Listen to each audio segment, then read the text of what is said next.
అస్సలాము అలైకుం రహ్మతుల్లాహి వబరకాతుహు.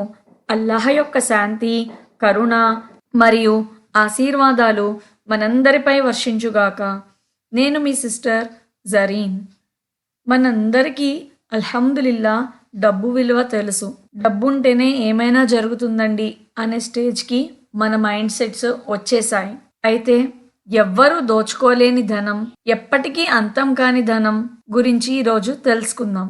డబ్బుని సమకూర్చుకోవడానికి మనం ఎంత ఆకాంక్షిస్తామో అదే విధంగా సత్కార్యాలు సమకూర్చడానికి కూడా మనం కోరికను కలిగి ఉండాలి. ఎందుకంటే ఇహలోక సంపద అంతమైపోతుంది, ఎప్పటికీ మనతో ఉండదు. కానీ పరలోక సంపద శాశ్వతమైనది, అది ఎప్పటికీ అంతం కాదు. ఇహలోకంతో పాటు ఒకవేళ మీరు తొందరగా పరలోక ధనవంతుడిగా మారాలి అనుకుంటే మన త్రాసు ప్రళయ దినం రోజున బరువుగా ఉండాలి సత్కార్యాలతో అంటే దానికోసం మనం కొద్దిగా కృషి చేయాలి. అందుకోసం ప్రతి ముస్లిం విద్యను అభ్యసించాలి. ఏ విద్య అంటే దీని యొక్క విద్యను. ఏదైతే దీని యొక్క విద్యను నేర్చుకున్నామో దానిపైన ఆచరణ కూడా చేయాలి. ఈ ఆచరణ చేయటంలోనే అలసటకు కానీ అశ్రద్ధకు కానీ గురవకుండా ఉండాలి. అల్లాహ్ సుబ్హానహు వ తఆలా అల్హమ్దులిల్లా మనకు దీనే ఇస్లాం ఇచ్చారు. సత్యం ఏంటి అసత్యం ఏంటి అని తెలియచేశారు. మన జీవిత పరమార్థం ఏంటి అన్నది మనకు తెలిసింది. అల్లాహ్ వైపు వెళ్ళే మార్గం ఏంటి అన్నది మనకు చూపించాడు.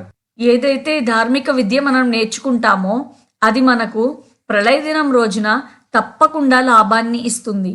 ఏ రోజైతే దుర్మార్గుడు విద్య నేర్చుకోనివాడు మరియు ఆచరించనివాడు తన చేతులను కొరుకుతూ ఇలా అంటాడు, అయ్యో నేను ఈ పరలోక జీవితం కోసం ముందుగానే సత్కార్యాలు చేసుకుని ఉంటే ఎంత బాగుండేది అని.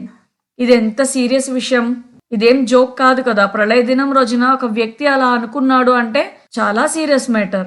అప్పుడు మాత్రమే అల్లాహ్ సుబ్హానహు వ తఆలా శాశ్వత స్వర్గమా లేదా శాశ్వత నరకమా అన్నది డిసైడ్ చేస్తారు. కాబట్టి అల్లాహ్ సుబ్హానహు వ తఆలా ఆ నరకం నుండి మనందరినీ రక్షించుగాక. ఆమీన్.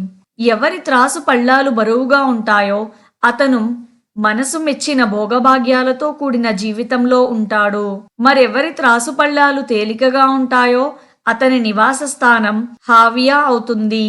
అదేమిటో నీకేం తెలుసు? అది దహించి వేసే అగ్ని. సూరా ఖారియా వర్స్ నంబర్ 6-11.